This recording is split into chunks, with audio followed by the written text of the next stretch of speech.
Our breaking news into CBS Sports HQ, the Baltimore Ravens have placed a franchise tag on quarterback Lamar Jackson. It is the non-exclusive tag, meaning he's set to make $32.4 million, but he can negotiate with other teams.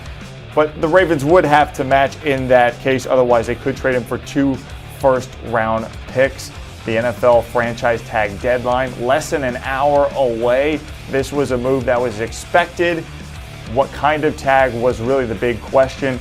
Brady Quinn joining us right now to talk about this big breaking news in the NFL. Brady, as you walked in here, you basically said, now the fun really begins. Yeah. How does this move kind of change the QB market now in the league? Well, it's going to be fascinating to see what teams potentially are looking at trying to agree upon a long-term deal with Lamar Jackson, right? Very early on in his career, he wins the MVP. He's been a player that the regular season, you don't have any concerns about whether or not he can get you to the playoffs. He's won a lot of football games, incredibly dynamic on the ground. It's just the passing portion of his game and the lack of the postseason success is really what's led them to this point.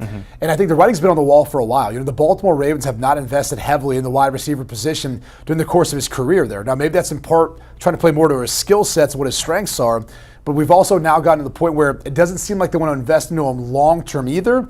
And because of his lack of an agent, and even though the NFLPA is trying to help out, they've obviously come to a crossroads where I think the Baltimore Ravens and Steve Bisciotti, their owner, are saying, if you think you're worth more than we're willing to offer you, based on we're the team that drafted you, we're the team that have tried to give you everything to succeed, go find us somewhere else in the market and see if someone is going to be willing to offer you more than what we've already offered. So the fascinating thing about this is there's a chance that the Baltimore Ravens could match an offer, and it's less than something they've already offered Lamar Jackson already in these negotiations. Yeah, it's really interesting. Other teams are going to have till March 15th to get their offers in for this. If you're looking at this whole trade scenario where I say, okay, 2 first-round picks, you mentioned injuries and stuff, but the 2 first-round picks, that seems pretty insignificant for a guy of Lamar's caliber. No, there's no doubt about it. I mean, that's the frustrating part, I think, for the Baltimore Ravens is you lose a guy who's got the ability to be a unanimous league MVP, although the last couple of years he has been healthy to finish the seasons. It seems like all the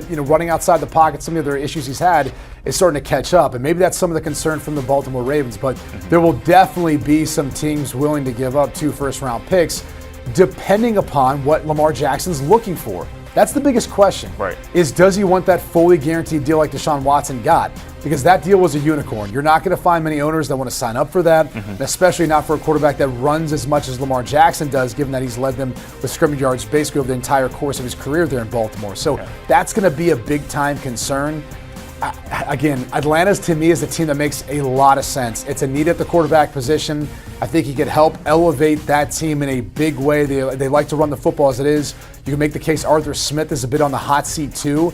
So I'd keep an eye on Atlanta being one of those teams that could be in the mix to make an offer.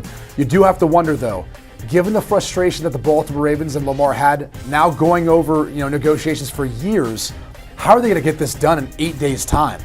And that's one of the other issues that I think you've got right now dealing with Lamar Jackson without having any representation.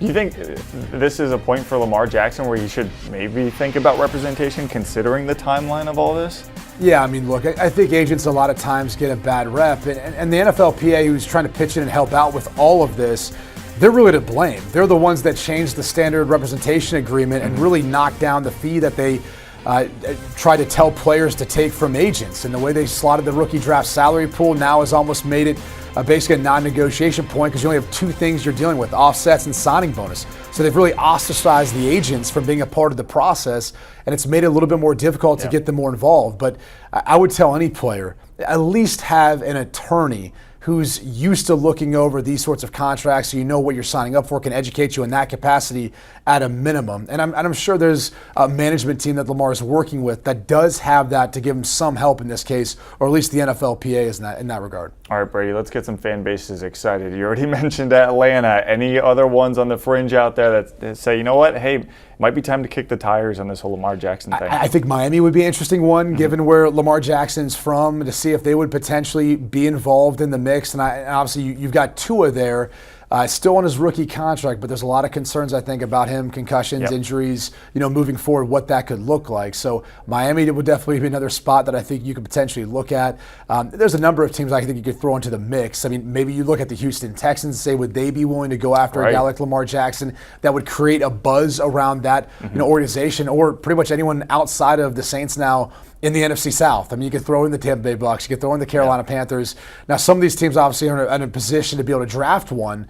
But when I look at it, I sit there and say, why would you not want to try to take a proven commodity in Lamar Jackson who could help you win right now?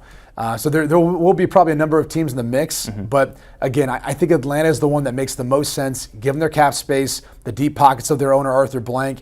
It's a need, and you've got a coach that's probably feeling the pressure there. Texans are an interesting one, as you mentioned, because of their draft capital in this situation. So we will see what happens. Brady Quinn, thank you so much for joining us on HQ for this breaking news. Once again, Lamar Jackson hit with the non-exclusive franchise tag by the Baltimore Ravens, meaning he can negotiate with anyone. All right, don't forget, check out the Pick 6 podcast on CBSSports.com.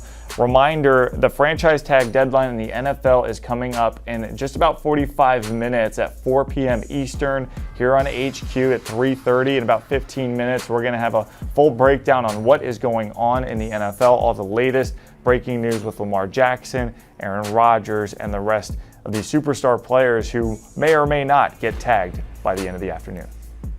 Do you want a sports network that delivers everything that matters about the game? The highlights, the picks, the instant analysis, no yelling, no fake debates, no politics.